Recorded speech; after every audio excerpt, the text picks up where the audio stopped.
Hi, welcome to unkawasurplace. Today it's our first English speaking episode actually. We're in New York, Brooklyn specifically, and we are with Hart. Hi, thanks for getting coffee with us today. I'm super excited to get coffee at this point in the day, and I very much need it, so thank you for inviting me. Oh yeah, busy day. So. Yeah, I need to recalibrate. This is a perfect recalibration. So thank you. Great, I'm very happy. We have little mugs with our names on it. Do you like them? I love it. I love orange too. That was the color of my first company, yeah. Oh, wow. Yeah, high five. I know, right? So you're an entrepreneur, writer as well. We have your book right here. It's a Zero Mindset. You're welcome. Content creator. Would you define yourself as a coach as well? I wouldn't necessarily use the term, but I could see how people use the term. Okay. Because I do a lot of things that resemble more coaching. But yeah, you guess people can call me that. I'm okay with that. Okay, you're okay with everything I just said, absolutely. right? So you wrote a book, we just said it, The Zero Mindset. You said yourself that it's a book to expanding and build your mindset to start anything at zero. So it starts with explaining how a lot of your students, because you teach as well? Yeah, I guess so. I've done lectures and classes and stuff to universities and colleges and universities around the New York metropolitan area. Great. So it's been cool. And students would come to you and say they didn't know where to start. And that's how you came up with the idea of writing this book. I want to know what would be the first advice you would give to someone who comes to you and is like, I don't know where to start, I'm lost. What would you say to them? I guess my first question would probably be, what is it you're looking to do? Okay. What do you want? And I don't know whatever that is, right? Everybody has a different thing of what they want. Some people want to start a business. Some people want to get a great job. Some people, whatever they want. I think it just depends, right? And I think it's important to understand yourself. So I wouldn't necessarily just start going into it. I'd try to, how do you see yourself? What are you really strong at? And I think when I was in college and even in my 20s, the kind of constant conversation was follow passion and do what you really love to do. And I still find that very useful because without it being really interesting, it's hard to sustain. And so I get that. But part of it is I think that part that's left out is, I think earlier on, a lot of kids don't get taught to do what they're really naturally better at, where their strengths live. And that's a hard thing to know because sometimes people don't even know where their strengths are because they haven't thrown enough paint on the wall. Yeah. And that comes from exploring and discovering. I had a whole talk I did on discovering purpose, and I kind of distinguished the difference between finding and discovering, whereas finding is more of it's hiding somewhere and it's predestined for you at some point. And one could argue maybe, but I think the better suit to take more control and advantage of that is discovering, which means that sometimes it's going to take a lot of struggle. And I'll even get into that for me, because for my purpose, at least for the moment, because purpose can kind of be momentary, and I don't mean to drag this answer on, but it was very important to emphasize of how important it is to understand yourself and develop some self-awareness through throwing some paint on the wall and figure out what your strengths are, what your weaknesses are. Because I'm a big proponent of, I'm a big backer of maximizing strengths. All right, yeah. So I would have to ask a couple of these questions, but that's what I've learned when I was talking to the students about where to start. I think it's more about what is it you really care about. Asking questions, that's something you do a lot also, we talked about it a little bit earlier on TikTok when you do those lives where you give dating advice to people. You ask a lot of questions beforehand, what's the situation, how old are you, what do you do? So that's something that comes up a lot. And so for people who don't know, people call you, they expose their dating life and you give them your insights on the matter. How and why did you start doing this? Because were there a lot of requests of people who would ask you about self-improvement, especially in dating? How did it come up? Yeah, it's actually a really good question. I don't think I've ever been asked the question directly about how it came up, but essentially from the book, I wrote that book in 2021, and that book was much more of a personal development umbrella. It's wide, it spans wide, it's kind of gray if you want it to be, and part of that is great if people know what they're going after, you can kind of apply pieces of information. But if you don't, it could be a little confusing. And it wasn't because, what happened was after I wrote that book, actually during the process of me writing that book, and even before, I've just been very fascinated with the dynamic of, you can call it dating, Yeah. but early stage interactions between potential couples or people, men and women, women, men and men. It's all kind of just interesting to me. And so I've been very fascinated with it. I did like a lot of trying to idea like what it really meant, what these interactions were. And I had my own experiences, obviously. Like living in New York for 20 years, I feel like I've had enough of that experience to kind of, you know, because all my input comes from part of my experiences and part of like general norms and truths. And it wasn't until, you know, I found myself having conversations with people, and the conversations always tended to go back to like love or dating, or I went on a date, or I would overhear girls always talk about dating, and I just became obsessed with it. It was just natural though, right? Like I don't know what about it made me really interested, but I became very interested in those conversations and like just intrigued more than that. And I kind of took my talks and started to like narrow the scope of personal development down to like specific niche of dating. And I feel like that's where I knew the most, that's where my strengths were the most. And I wanted to see if the way I expressed my opinions in that resonated with people. So this journey was actually also your journey of finding what you wanted to do. Yes. Would you say you became someone that you needed when you were younger, maybe? Yes. Yeah. Definitely.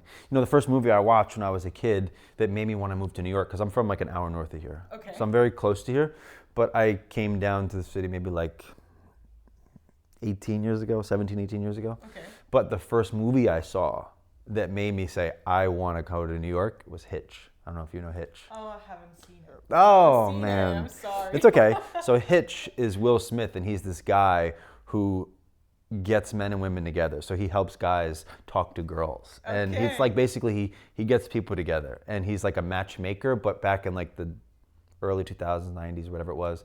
And so his name was Hitch, but that movie was the main thing that made me want to move to New York. That's crazy. So kind of like you fast forward like 20 years, and it's a really weird set of circumstances that I've just like subconsciously been like so intrigued by that I kind of like now I'm starting to like step my foot in. You're coming up with an app as well.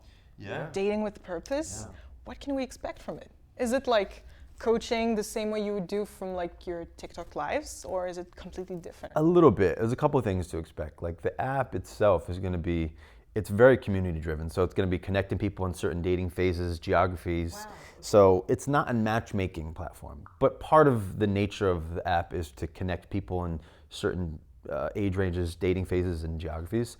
But the other parts are having more like access to like me and Q&Aing, so I can answer questions more, and actually like without doing like one-on-one stuff, it's more of like I can actually just like dive into people's personal problems.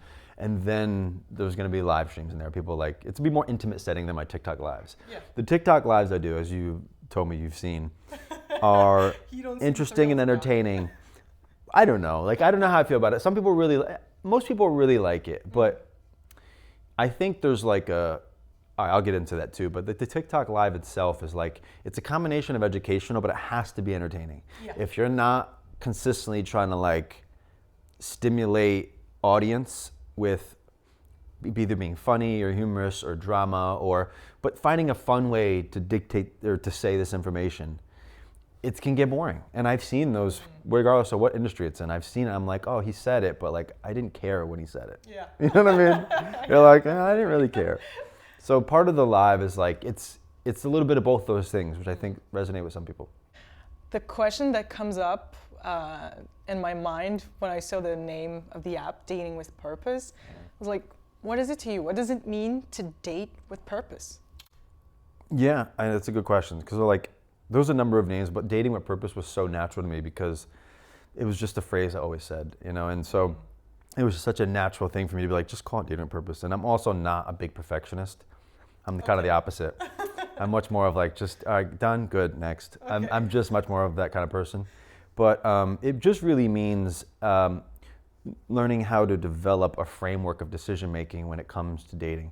And part of the lessons I've learned from my book and my past experience of entrepreneurship has been to make better decisions in a structured manner. Like, we all make decisions in our lives, you know, and to get a job, there's a structure in which you want to make certain decisions. To get a promotion, there's a structure in which you want to think about how to get a promotion.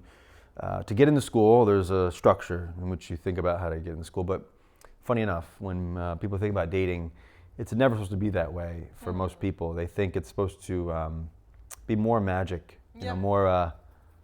I thought of the fairy tale thing in my mind. And most people do, right? And I totally get that. I think it's not beyond us to find some magic in the moment of like interacting with people. But when you reach a world that is operating as it is now with an overabundance of option pools and just there's just that right there, you have to have a structure. If not, I think you kind of become a leaf in the wind, and people tend to get stomped on. Yeah, and that's where they need you. I don't know if they do, but they've been tuning in, so we'll see. You talked about it a little bit earlier, but I wanted to know, like, for you, do you think dating is a part of self-development, or do you think it helps, or is it just like what people worry about the most? Yeah, I do think it's a part of self-development, because, like, you know, like dating itself, right, is about it's a mindset. So number one. And I think a lot of people don't really associate dating with a mindset. They think about it's a set of actions where you start to meet somebody new. But dating's a mindset, because you see it all the time. You know, when people have a couple bad experiences, the mindset of dating tends to take over. When people say dating now, it's like, oh God. Yeah. It's like nobody talks really great about dating online. It's all the worst thing possible. That's true. So, so the idea of dating, yeah, I do think it's a part of personal development, because the whole goal out here is we kind of get what we are, you know, and we attract who we are.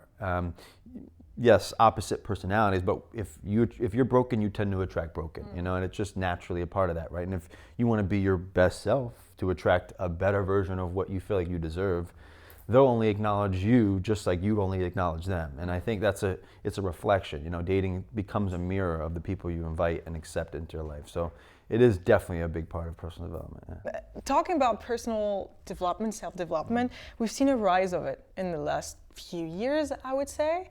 How do you feel about it? And would you consider yourself a part of the movement with like your book and what you're doing? Because, you know, a lot of people find that self-development is like maybe too hard, or it's like unattainable. So they refuse it a little bit. So do you think you're part of the movement, and how would you, like, what would you tell people about it? Like, yeah, I guess so, right? I think personal development, the idea is so umbrella, because like it's really about like any level of advancement. But part of even what I say, maybe in the beginnings parts of the book, is when you can't develop, you know, you can't have personal development without full self-accountability. You know, because if you want all the freedoms of yourself and personal choice, you have to have also ultimate responsibility and accountability over what happens after. And so that is a big part of it. And maybe I'm a contributor to the movement, I guess. I don't know. Yeah. I never really considered it a movement until you mentioned it. Because it's funny, because like people see it in different ways, right? Like some people, and this is part of the issue I guess I have with personal development and like advancing myself so much in that, is that it's nice to hear and it's good and it's fantastic at a very high level, but a lot of times people want their problem solved. And until you can start getting specific on what personal development is, hence why I went to like a niche part of personal development, because personal development as a whole is very difficult to hammer down as like a creator or a person behind that concept, unless you have like a big machine behind you, even then, right? But it's almost impossible to get there and resonate with an audience unless you can have like a full stance on something. And that's what I've noticed about on the business side, if we're gonna talk there about like content creation, like unless you can take like a stance on like opinion here, if you're kind of like, well, depends on the day, you're like, just hard for people to hear past that, you know? Because a lot of times people are like, you don't solve my fucking problem, you know? So solve, you know, like what's the issue here? Whereas some other people are like, oh, they really like to be pat on the back, so it feels nice. It's a really gray area for me, honestly. But I've learned to like harsh it out. I've learned to like really hash and harsh it out because of my personal experiences in building something or a business, or, you know, I've kind of think about it a little bit differently. As long as it's not too like woo-woo, I'm on board with it. And I don't even care if I don't, like, if people talking about personal development stuff, I don't even care if I don't agree with it. I'm like, wow, at least she has a stance, or at least he has a stance on it. I'm like, I love that. I don't even have to agree with you. I'm like, perfect, you have a stance, but that's better than being like, I don't know. Yeah, I get what you mean. you know, like that's kind of resonates with people, regardless if they agree with you or not. And I think that's beautiful. You talked about self-acknowledgement earlier. That was a question that I wanted to ask you, because like I would say a coach, so as we said, but you're also yourself an entrepreneur. So you also create and you give people advice. You do things too, like you do a lot of sports and everything. Yeah. What would you say is the advice that you give to people that is the hardest to apply to yourself? Is there one? It's a good question. I'd really have to think about that one, because, I mean, it's right. Like it's always harder to look inside, you know, and see your own difficulties and what you have to go through. Like, and I have plenty of those too. Don't get me wrong. But I do always, you know, maybe it's just ingrained in me a little bit more than some, but I don't really look outward in terms of my own personal issues. And I have plenty of personal issues, you know, and so just to be clear. So I don't know about a single piece of advice that I would give people, because it's all fun on paper, right? It gets all like truthful on paper, but everybody has their individual, how they apply these pieces of information. All the nuances matter. Sometimes in content and how I talk and the overgeneralization of concepts and ideas can kind of get people like, you know, I have plenty of sessions and one-on-ones or just people I talk to and they're like, well, you did a video on this and like I was thinking about my situation. I was like, well, maybe it didn't apply to your situation. You know what I mean? Like there's general concepts here that don't apply to you maybe, and that's okay. But I think a lot of people take a lot of things personal, and I can get that. So no advice, like? I think my organizational skills kind of lack. Okay. So if I would, well, that's perfect. Like if I had a setup like this, I'd be much better. Instead, I got my own. So that would be helpful. So I feel like if I can organize myself a little bit better, and strap in, I don't know. That's probably one of my weaknesses. So like 2025 goal, be more organized. Much more organized. Much more organized. Not when it comes to dating per se, I don't have anything, but with that specifically. Sometimes I talk about that with people on my live and everything, so.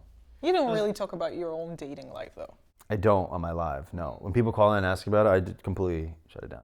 Well, two reasons. Number one, it doesn't really matter what mostly I say, because like, for example, if I said I've been married for 5 years and people would say, so what do you know about dating? You know, it's changed so much in 5 years. You've been out the game for too long. How are you going to tell us what to do? Therefore, if I also say, well, I'm single, they say, so what do you know about the outcomes you keep preaching? There's really no win here.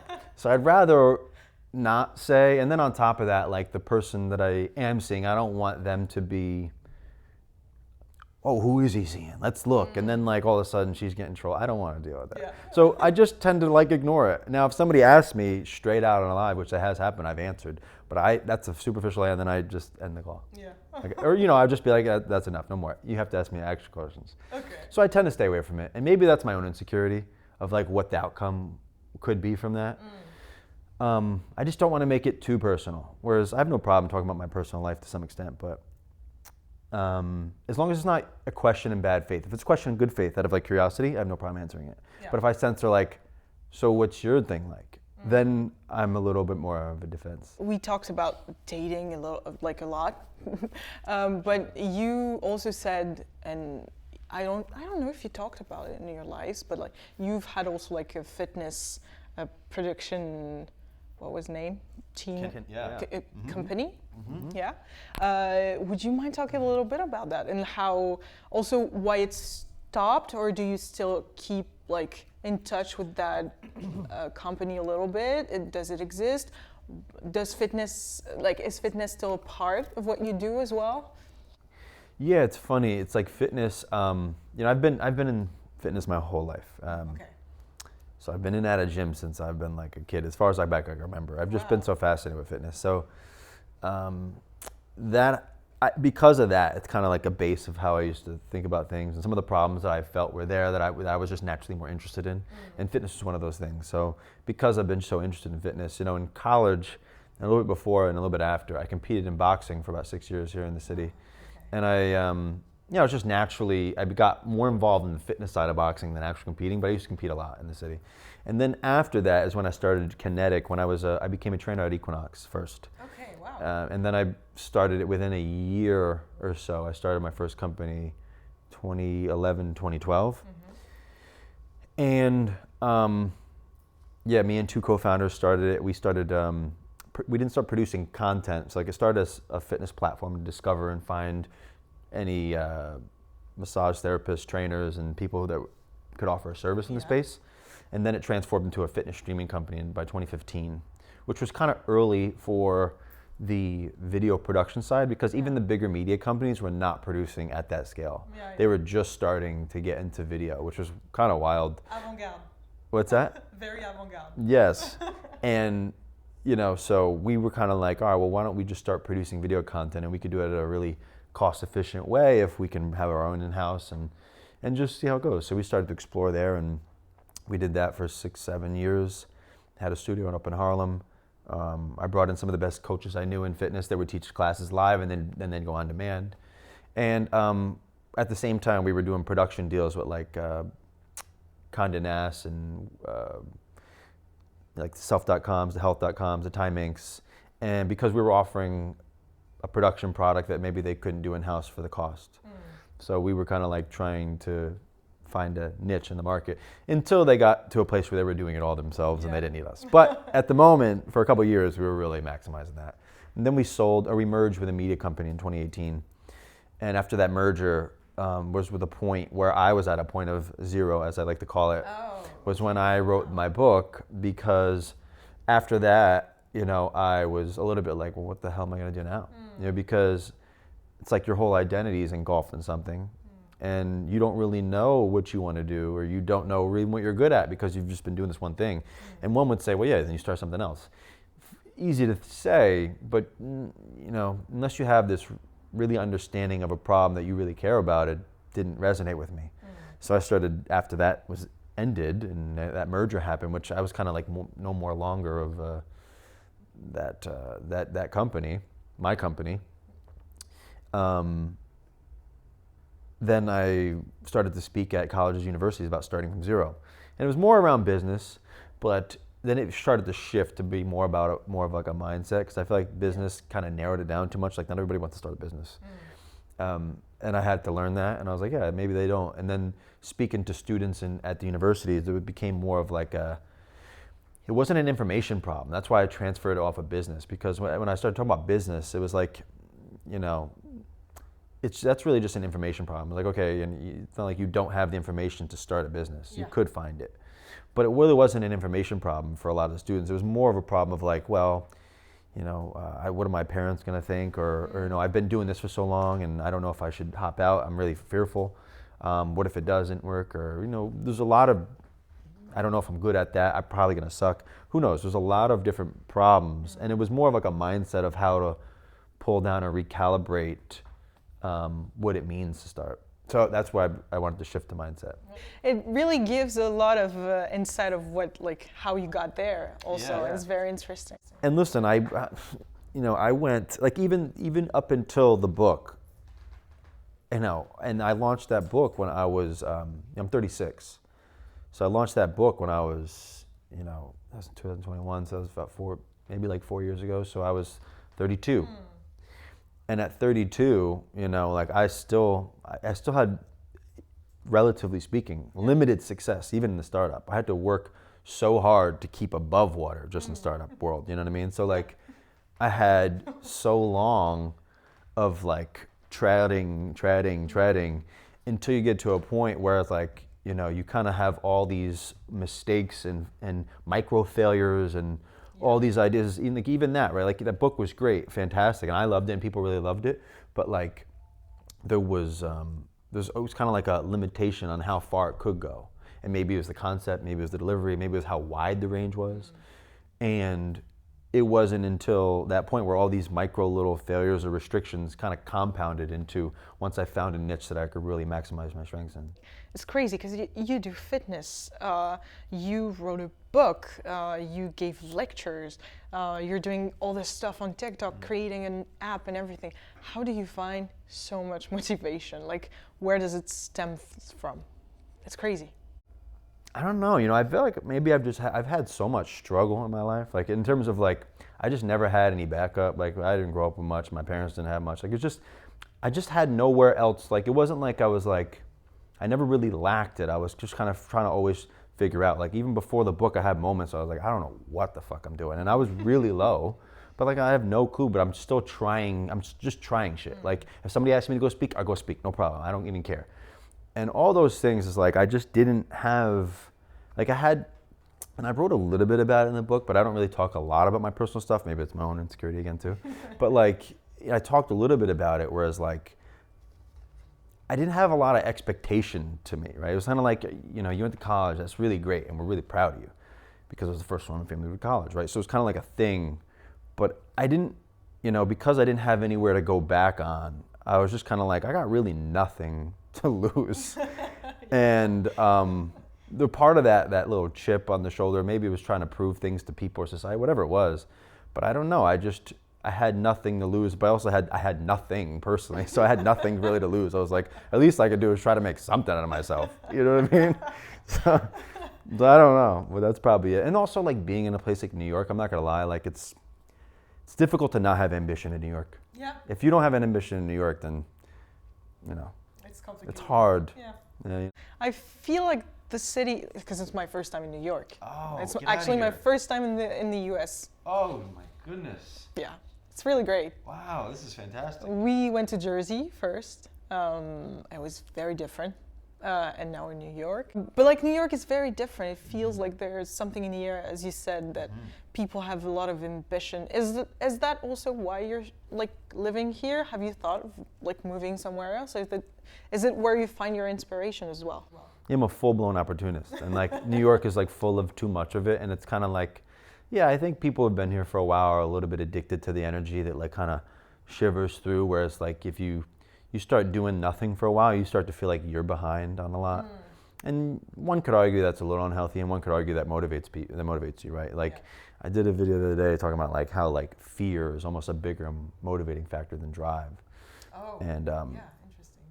and how it is for most people, right? It's like the fear of losing something, the fear of not being enough, the fear of not catching up, the fear of you getting taken for your money, or the fear of you getting messed over in business. Like there's just the fear of getting your heart broken. Like all these things are bigger motivating factors. And I did this, side note, they did this test with these rats in the lab and mice, and they were measuring motivation. And to measure motivation, you measure like, you put cheese in front and you measure the string on their tail of how fast and how much torque comes out of them to go after it. Wow, okay. And it wasn't just the cheese in front, and it wasn't just something chasing it, but it was the combination of cheese in front of it and something chasing it. That was the biggest motivating factor, considering the torque and everything that the tail was pulling from. And I think they were trying to basically say that's kind of similar. So you're saying we're like similar Yeah, basically, because I feel like New York kind of gives you that kind of natural anxiety and fear of not being enough. It sounds weird coming out of your mouth, but it kind of does. Yeah, I mean, it's motivating, definitely. I've met a lot of people who are doing things, getting out there. It's really motivating. Yeah, and I'm sure some other great cities, bigger cities are like that as well, but I'm just too familiar with New York and the melting pot of it all, where it's like, it's just so diverse here that it's hard not to like learn and be inspired to always potentially meet somebody that could change a portion of your life. That's kind of how I've felt. You should try Paris. I should try Paris. Yeah. I know. I've been there once for like a night. Okay. Not enough. But yeah, it was really great. So I should try Paris. You should. It's really great. This summer, I think I'm going to try. The last thing I want to talk about is, you know, in France, we have very different standards than in the US in everything. But like I've noticed a lot, like mostly in your lives and like on Instagram, what you post and everything, something that we were talking about it earlier, for us, the standards are different. So for example, dating in like at work is very common for us. Like most people actually find their significant other at work, but I think in the US it's it's not a good thing. Is it?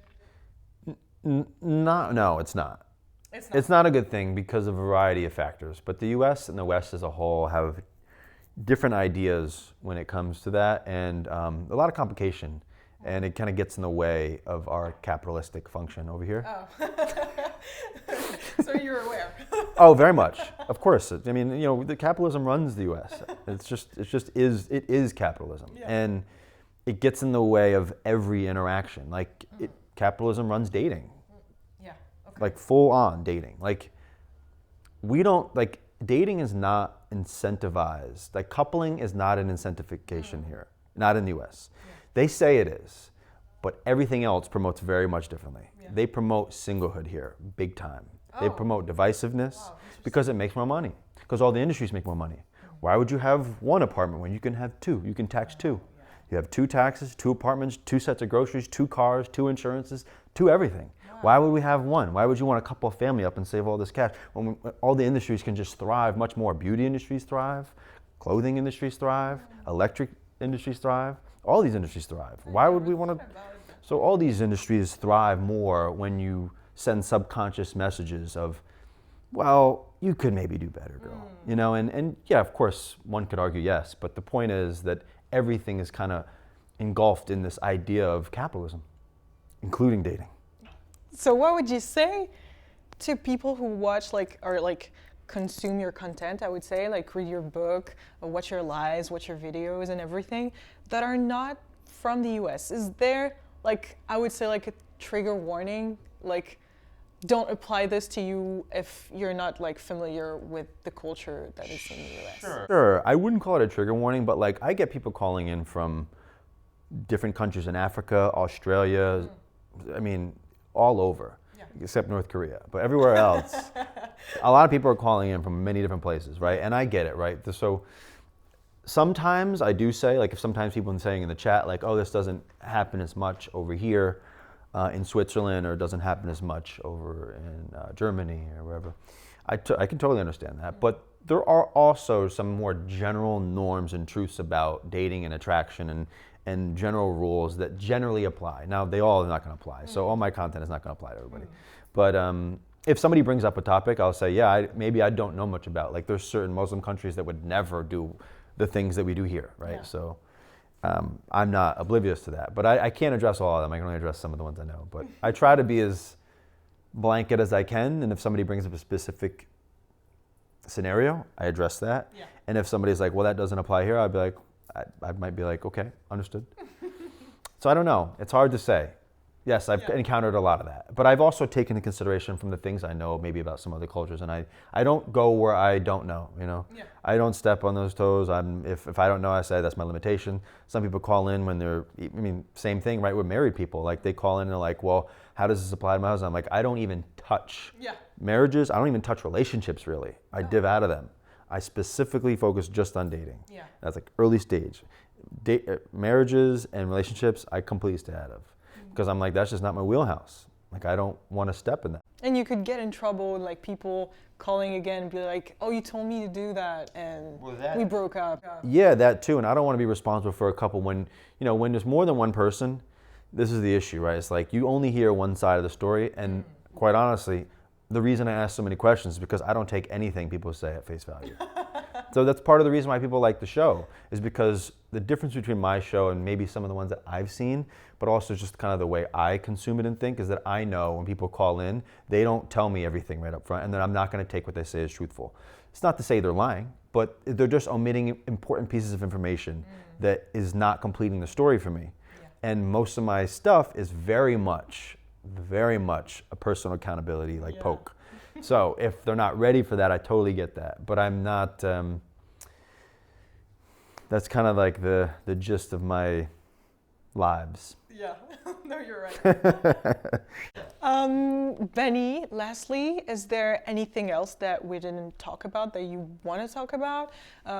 Something maybe about the app. We're really excited. It's gonna be out when people watch this. Yes. So maybe talk a little bit more about this. Yeah, well, listen, if anybody's interested in either joining the platform or, forget about joining the platform, but, if you do, or if you are interested in that, it's bennyinc.com. You can go there and find it. But even if not, if you find dating interesting and you want to learn a little bit more about how to structure decision-making process around dating that gets you maybe better outcomes if you know what the outcomes you want, then maybe my channel is for you.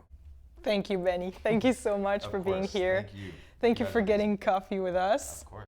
Merci. À KAWA SUR. Great. Thank you.